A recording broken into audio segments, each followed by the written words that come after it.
A husband and wife discovered that there is a 10% probability of their passing on a hereditary disease to any of their children.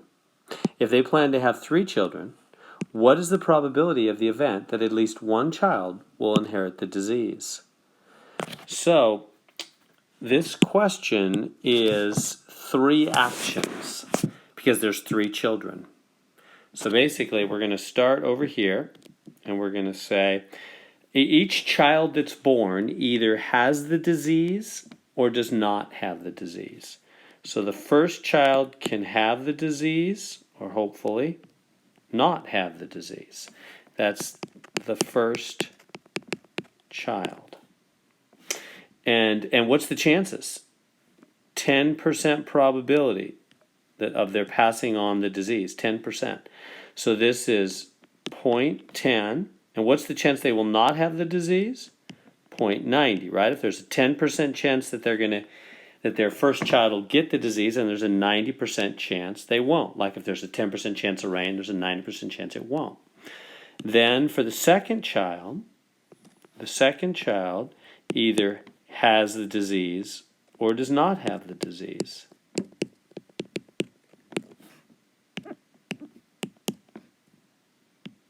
And it's the same probabilities.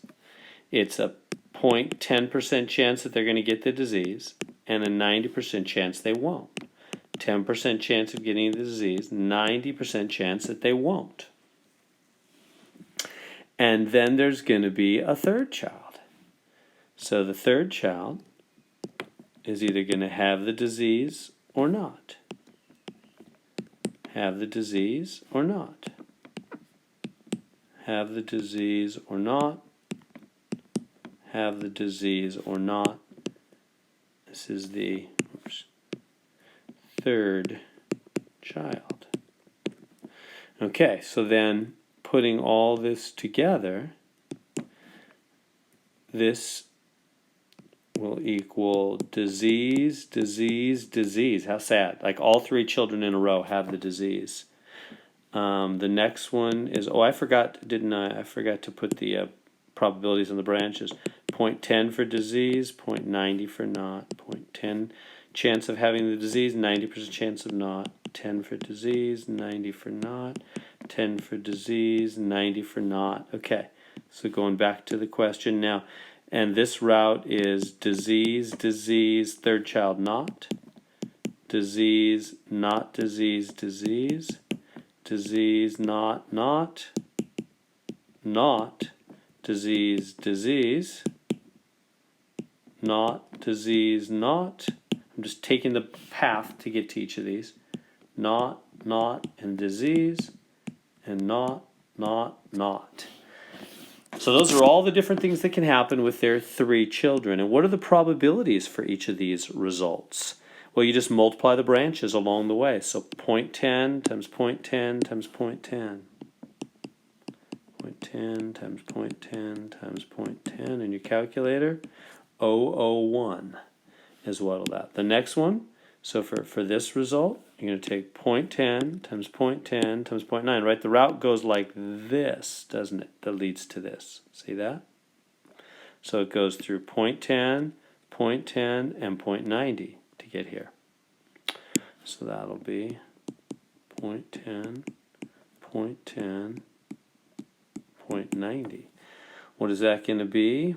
0.009. The next one, the route goes 0.10, 0.9, 0.10 to get there. See it? So that'll be 0.10, 0.90, 0.10, which is also 0.009. The next one goes 10.99, doesn't it? See the route to get to here? So that'll be 10, 90, 90, and that's not 18, 81. 9 times 9 is 81, isn't it? 0.081.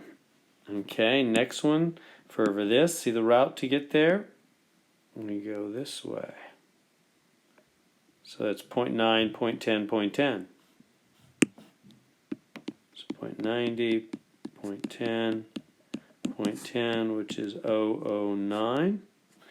Next one, the route to get here comes from this direction, doesn't it? So it's 0.9, 0.10, 0.9. So 0.90, 0.10, 0.90, which is again 0.081. And then to get here, follow it back, 0.9, 0.9, 0.10. So 0.90, 0.90, 0.10, 0.081. Final route, 0.90, 0.90, 0.90. So 0.90, 0.90, 0.90. And what is that? 0.729, I think. Let me double check on my calculator. Yeah. All right, so there's all the probabilities of all the different things that can happen with the 3 children. And so the question for us is, what is the question for us? So they said, what is the probability of the event that at least one child will inherit the disease? So what's the probability at least one child gets the disease? Well, we just go up here and we add all the ones up that have at least one disease in them, sadly. All right, so let's see. That would be all of these. Do you see that? All of those have at least one D. This is all 3 got the disease, 2 got the disease, the first and the third got the disease, only the first got the disease, the last 2 got the disease, just the middle child got the disease, just the last child got the disease. But all of those, somebody got the disease. At least one child got the disease. So if we add those up, so 0.001 plus 0.009 plus 0.009 plus 0.081, 009, 081, 081. If you add all those up, I think you're going to get 0.271. That's the probability, 0.271. That's the probability that at least one of the children has the disease. Now, another way we could have done that, a quicker way, I don't know if you noticed it, but there is a much quicker way to do this problem, is we could have come down here, could have said, or